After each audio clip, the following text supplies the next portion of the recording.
Laser Pulse is another activity that has actually taken advantage of the partnership in Colombia. It's a very unique program and really tries to bring in researchers to engage with practitioners, implementers of development programs. And so there's been a very big increase in movement across many colleges, across many departments, really academic partnerships that have blossomed. So it's really nice to see this grassroots level impact of the academic partnerships, as well as the big projects that come through by being top of mind as an academic partner to engage both the Colombian government and the US government in its efforts in Colombia.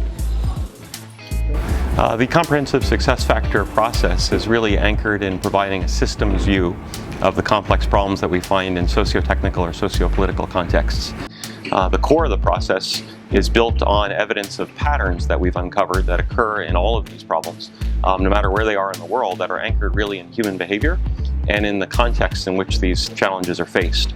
We found that there's roughly 15 to 16 major categories of problem areas that typically have to be covered, that span from stakeholder engagement and leadership involvement through to resource provision for the actual solution to a problem, ultimately onto the adoption of measures that might be part of the solution, and then techniques that are required for sustainability and resilience of the solution to be lasting over time. Yeah, a key element of these complex problems is that quite often they've been deemed to be intractable.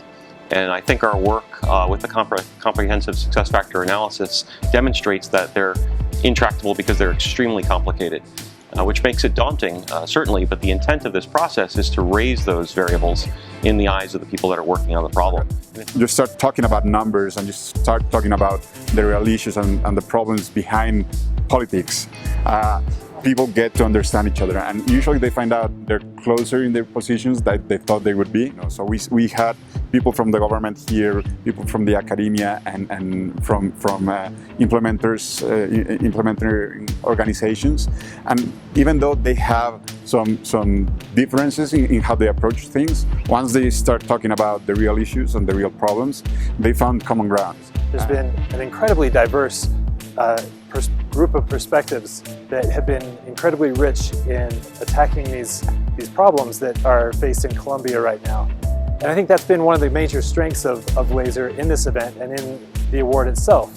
When we designed the LASER award, the achievements that we wanted to have were to create a network of researchers that could address a wide variety of development problems, to bring them together and create opportunities and identify the major development problems and questions that exist all around the world, and then to fund and to translate the research that can go into these problems and these questions that they were able to identify.